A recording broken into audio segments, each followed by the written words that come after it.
Alright, so next up, let's take a look at this guy that arrived yesterday. He is the latest release from the Powers of Grayskull kind of subline, and this was as of right now, a Club Grayskull exclusive. I am a member of that, obviously. I have some mixed emotions about being a member of that, but that's another discussion.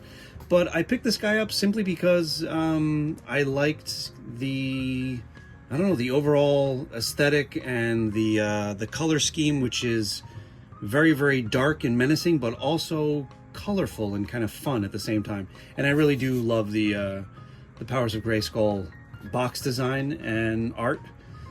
I don't know anything about the Great Black Wizard. I believe he's somebody that we got introduced to back in the Classics line.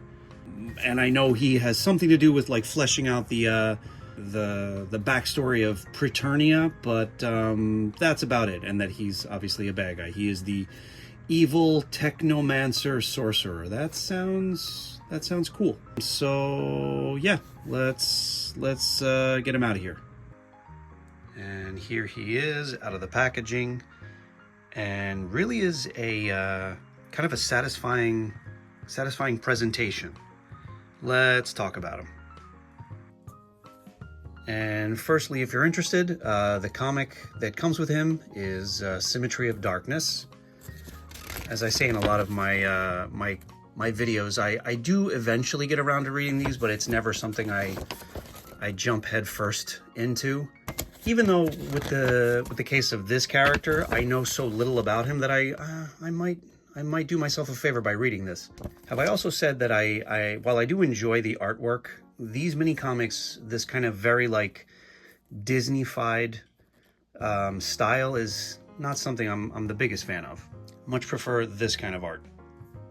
And as I started off by saying, this is a really nice presented figure. I don't know if the colors come through as well on the camera, but the color combination is dark and kind of muted, but somehow is also very, very much, eye-catching. The different shades of purple, this really kind of like sad blue picked out on parts of the armor and the shins is really, really nice. And the gold paint on the wrist gauntlets and his lower leg armor here. And since I'm already talking about the paint, one of the things I really, really love is his picked out eyes. That spot of blue in the middle of each eye really, really is adds a whole other tier of personality to the figure.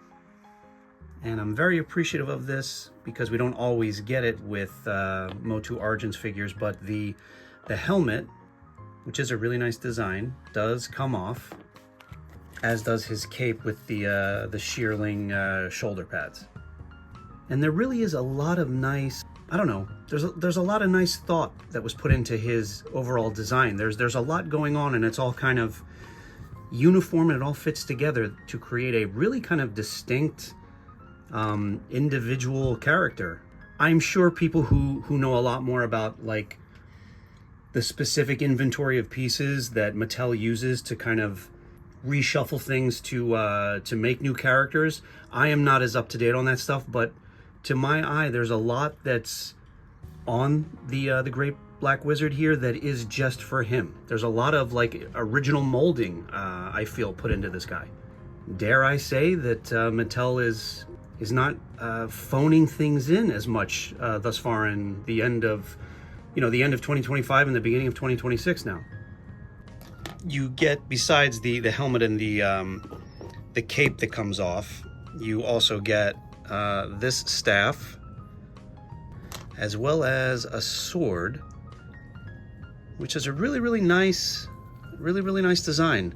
That I think is like in the middle of Skeletor's chest armor, I think, or something very similar to it. And since that's what is depicted on the back of his box, let's throw him up here with Red Shadow. Looking good.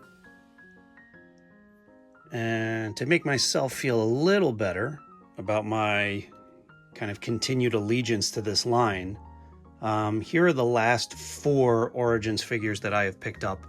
and I've been really, for the most part, very happy with all 4 of them. So hopefully this is the beginning of a kind of sustained, improved stretch for the MOTU line. And that is just my very quick kind of first opinions on the Great Black Wizard, but one that I was happy to report on, because as with the last few outings, this guy is, I think, worth every dollar.